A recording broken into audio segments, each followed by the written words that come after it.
Hi there, welcome to Dillon International. I'm here with our adoption supervisor, Marin Brose, and she is here to answer some commonly asked questions about the home study. Marin, I guess social workers know that nothing instills fear in a family like the thought of a home study. I know all of our social workers are very aware of that and really try to put families at ease at the beginning of the home study meeting. And I'll tell you, my experience after I had done adoption home study work for several years, my husband and I were ready to adopt, and we had the home study social worker come to our home, and I knew what the questions were. And I knew there was nothing to be intimidated about, and I was panicked. I was surprised at how anxious I became. So that helps me to have empathy for families. Good. One of the questions I hear a lot is, does it matter if we rent or if we own? Does it matter if we have a small house or a large one? Do those things matter? No, not at all. For the purposes of the home study, containing the information that it needs to for the foreign country and for USCIS and for the state, it needs to be documented that the home is a safe environment, but I've never seen a home that wasn't a safe environment. There may be certain things that need to be gathered, like a fire extinguisher or something, and then as far as the size of the home, whether you rent or own is not an issue. Whether it's an apartment, that's not an issue. Just Okay. the size of the house, it can be very small. Okay, one of the other things that people are wondering is about cleaning the house before the social worker comes. Should we rearrange the linen closet? Should we clean the garage?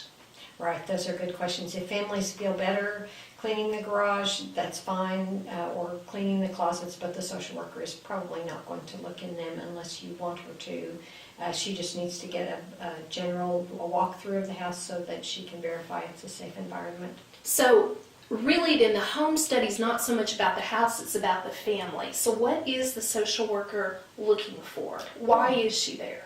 Right, he or she wants to explore with the family about their experiences, their life lessons that have helped them to come to the point to decide to adopt, and then she will work with them for them to assess themselves and her to assess them regarding their ability to parent a child with possibly complex trauma, a child who definitely will have some adjustment issues coming into the home, just to see whether they have, through pre-adoption education, have gathered ideas and have strengths for addressing those things. And the social worker can also, the social worker who meets with them for the home study can also help them to build on those strengths and to prepare better for when that child does come home with adjustments. Very good. Okay, what about a time commitment, the number of visits that the family might be expected to have?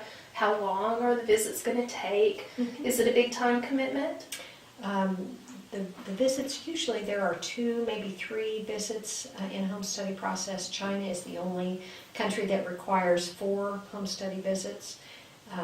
And as far as the time frame, the commitment that you're looking at, from the time that we receive the paperwork that we need to begin the home study and the time that we receive letters of reference, we say within usually about 60 days the home study draft is completed and ready for review.